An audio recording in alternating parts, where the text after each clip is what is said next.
Россия, 1812 год. Наполеон вторгается к своему бывшему союзнику с самой большой армией, которую когда-либо видела Европа. Но для французского императора решающий удар остается удручающе недосягаемым. Русское сопротивление не похоже ни на что, с чем он когда-нибудь сталкивался. И с приближением зимы его армия начинает самое бесславное отступление в истории.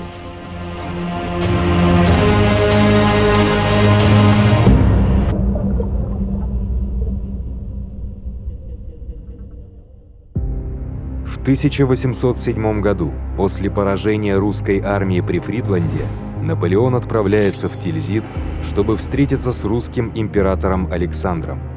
Во время своей знаменитой встречи оба императора подружились и заключили союз.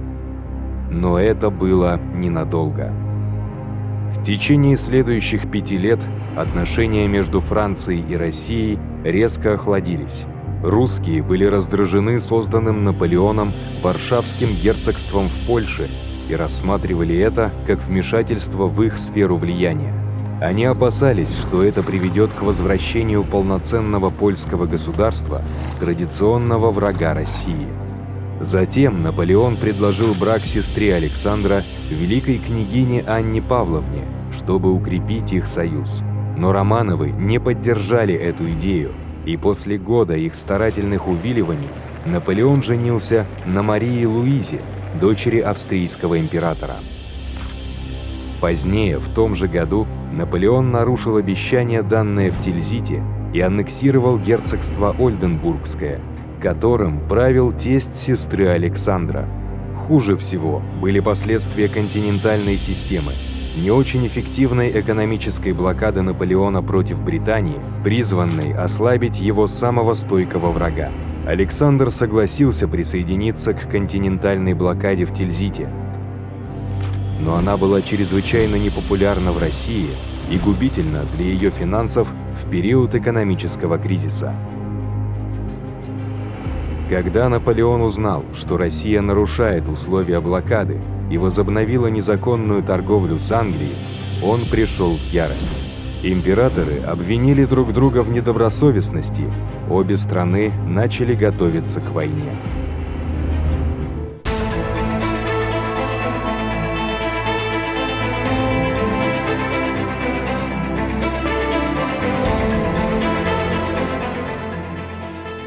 Наполеон осознавал, что вторжение в Россию было масштабным предприятием, тем более, что у него все еще была незавершенная война в Испании. Тем не менее, в 1811 году он начал собирать самую большую армию, которую когда-либо видела Европа. Около 600 тысяч солдат, хотя менее половины из них были французами. Остальные прибыли из союзных государств по всей Европе. Польский корпус из герцогства Варшавского, возглавляемый князем Понятовским, корпуса из каждого немецкого королевства, Саксонии, Вестфалии и Баварии, из королевства Италии, а также швейцарские, голландские, хорватские, испанские и португальские части входили в состав армии. Были даже контингенты из Пруссии и Австрии, недавних врагов Франции, теперь уже союзников, вопреки их желанию. Это гигантское соединение было развернуто 3 армиями. Главная под командованием самого Наполеона, другая во главе с пасынком Наполеона Эженом, вице-королем Италии, и третья под руководством его младшего брата Жерома, короля Вестфалии. Ни один из этих двоих не был опытным командиром, хотя первый хотел отличиться в кампании, а другой нет. На левом фланге маршал Макдональд возглавлял 10-й корпус с большим прусским контингентом, в то время как правый фланг охранялся австрийским корпусом генерала Шварценберга. Еще 100 тысяч человек находились в резерве, включая 9-й корпус маршала Виктора. Первоначально русские имели только 220 тысяч солдат, чтобы противостоять этой мощи. Организованная первая армия Барклая де Толли, вторая армия князя Багратиона и третья армия генерала Тормасова. Французы превосходили числом 2 к 1. Но в преддверии войны Россия одержала 2 решающие дипломатические победы. Всего 3 года назад Швеция была в состоянии войны с Россией, и этот конфликт стоил ей Финляндии. По странному стечению обстоятельств, теперь Швецией правил бывший маршал Наполеона Бернадотт. Но после того, как Наполеон без предупреждения оккупировал шведскую Померанию, разъяренный Бернадотт пообещал России, что Швеция останется нейтральной. Тем временем мирный договор с Османской империей положил конец 6-летней войне России против ее южного соперника. Эти 2 соглашения обезопасили фланги России от любой стратегической угрозы и освободили войска для противостояния вторжению Наполеона. –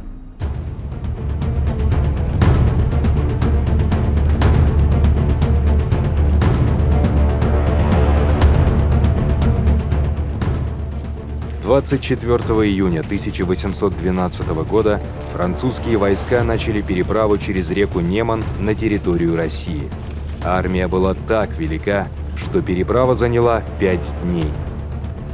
План Наполеона состоял в том, чтобы атаковать севернее непроходимых Припятских болот и разгромить армию Барклая, в то время как Жером сдерживал бы Багратиона. Затем французские войска повернули бы на юг, чтобы поймать Багратиона в ловушку. Наполеон рассчитывал, что кампания закончится через 5 недель. Но сам размер французской армии убедил осторожного Барклая, что отступление было его единственным вариантом. Князь Багратион, гораздо более агрессивный полководец и яростный критик Барклая, был вынужден согласиться. Отступая, они сжигали деревни и посевы. Это было частью стратегии выжженной земли, направленной на лишение противника снабжения.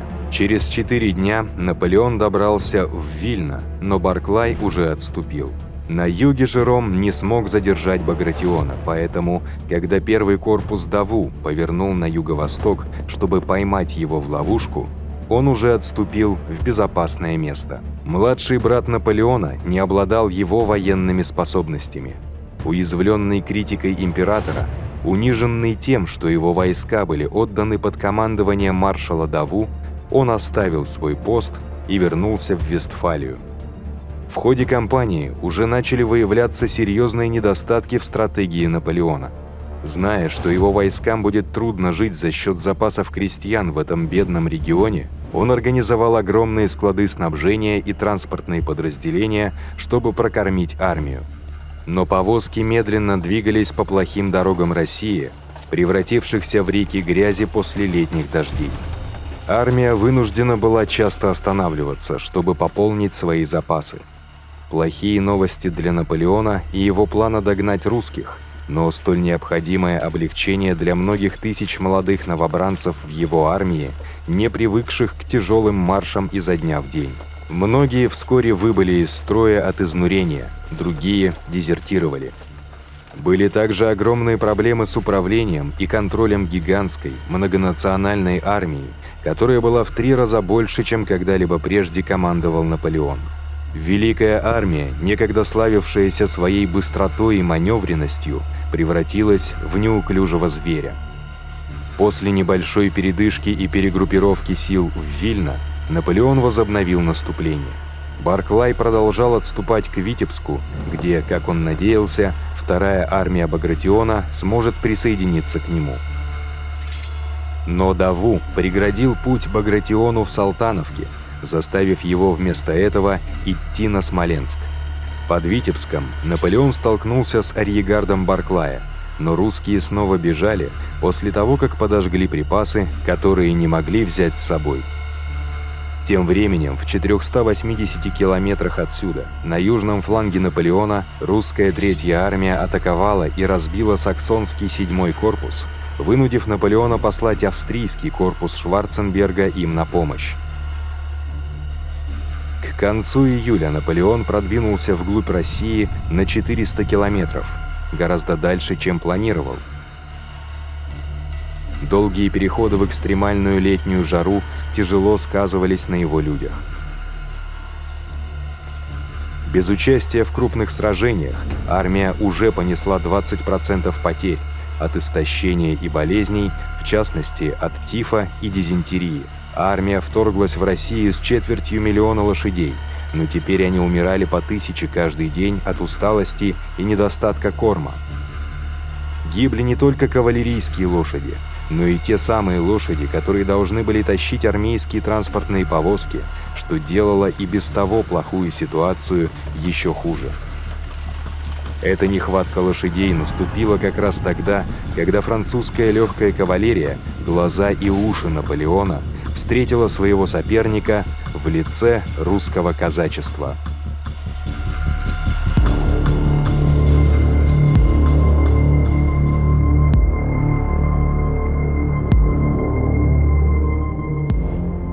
Казаки – самодостаточные, гордые, безжалостные и превосходные всадники, не играли по тем же правилам, что и другие европейские кавалеристы.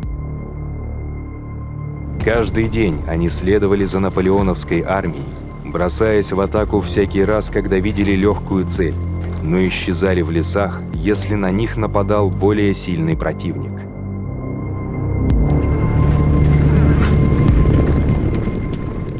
Казаки, как и русские партизаны, наносили точечные удары по французским линиям снабжения и складам, заставляя Наполеона отвлекать тысячи войск на их оборону. Наряду с русской регулярной легкой кавалерией, они также препятствовали французским патрулям вести разведку. Это означало, что Наполеон часто не имел хорошей информации о дорогах или местонахождении противника. Наполеон пробыл 16 дней в Витебске, предоставив отдых своей армии, рассматривая варианты стратегии. Среди его бесчисленных растущих проблем была и опасность длинных открытых флангов. Но в Витебске он получил известие, что Шварценберг разбил русских под Городечно. Неделей позже под Полоцком французско-баварские войска остановили русский первый корпус Витгенштейна. Фланги Наполеона были пока в безопасности. Хотя его основные силы были сокращены почти наполовину от первоначальной численности, Наполеон решил прорваться к Смоленску и попытаться навязать русским генеральное сражение за город. Под давлением командующего князя Багратиона и императора Александра Барклай вынужден был дать бой. «Мораль армии и честь России требуют этого», — сказали они ему. Когда первая и вторая русские армии наконец соединились под Смоленском, Барклай решил атаковать армию Наполеона, которая, как он полагал, была сосредоточена вокруг деревни Рудни. Наступление возглавили казаки генерала Платова, которые застали врасплох французскую кавалерийскую дивизию в Инкове. Но встревоженные ложными сообщениями о том, что 4-й корпус Эжена обошел его с севера, Барклай остановил атаку. Наполеон, убедившись, что наступление Барклая не представляет реальной угрозы, начал грандиозное наступление с фланга на юг, чтобы взять Смоленск и отрезать отступление русских. Так называемый «Смоленский маневр» был произведен Наполеоном в его лучших традициях. Используя кавалерию Мюрата для прикрытия своих передвижений и наблюдения за действиями Барклая, удерживая последнего в неведении, император достиг Днепра вечером 13 августа. Его инженеры быстро соорудили 4 понтонных моста, и к рассвету следующего дня его армия была уже на другом берегу. Маршал Даву во главе 2-й колонны переправился через реку Оршу. Но единственная русская дивизия, 27-я, героически отступала от Красного, задерживая наступление французов, и выиграла время для Багратиона, чтобы усилить смоленский гарнизон. Шанс для внезапного нападения на город был утерян. И когда русская армия начала отступать, Наполеон проявил нехарактерную для него неторопливость, даже остановив армию для парада в честь своего 43-го дня рождения. Когда 2 дня спустя началось главное наступление на Смоленск, Наполеон выбрал фронтальный штурм. 150 французских орудий разбили укрепления города, а 3 французских корпуса атаковали его средневековые укрепления. Русские сопротивлялись мужественно, но Барклай, опасаясь окружения, снова приказал отступить. Смоленск был охвачен пламенем.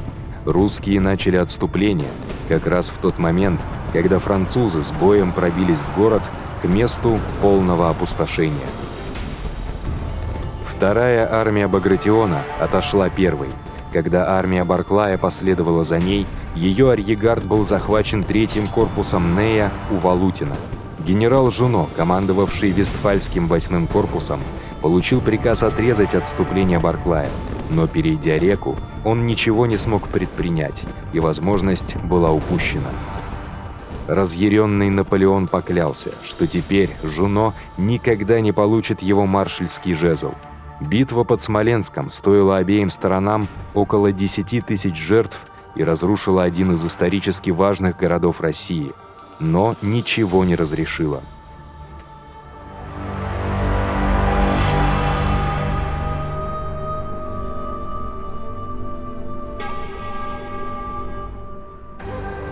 После упущенного шанса разгромить русских под Смоленском, Наполеон сделал еще одну остановку, чтобы обдумать все варианты. Его люди устали и находились далеко от дома, да и время походов уже подходило к концу. Он собирался пересидеть русскую зиму в Смоленске и возобновить поход в 1813 году. Но сейчас он находился всего в 370 километрах от Москвы. За столетие до этого Петр I перенес столицу России в Санкт-Петербург, но Москва оставалась ее историческим и духовным сердцем, город, за который русские обязательно должны были побороться. Наполеон всегда был азартным игроком, он решил идти дальше. Русские оказались перед собственной дилеммой. В то лето император Александр пережил своего рода религиозное прозрение и сплотил русский народ на защиту Отечества, назвав войну с Наполеоном войной за спасение России от Антихриста. В течение многих месяцев император получал противоречивые советы – стоять и сражаться или отступать. Теперь было решено, что перемены в военном руководстве необходимы. Осторожный генерал Барклай сохранил свой пост, но император вызвал генерала Михаила Кутузова, чтобы тот принял общее командование российскими армиями. Кутузов был разбит Наполеоном при Аустерлице 7 лет назад, но с тех пор он одержал несколько побед над Османской империей и был истинным русским, любимым войсками. Хотя Кутузов был согласен с барклаевской стратегией, он видел, что постоянные отступления снижают боевой дух солдат и народа. Если Москва будет сдана без боя, последствия могут быть катастрофическими. И вот в 112 километрах к западу от города, у села Бородино, русская армия готовилась к генеральному сражению. Европе предстояло стать свидетелем самого кровавого дня в истории наполеоновских войн.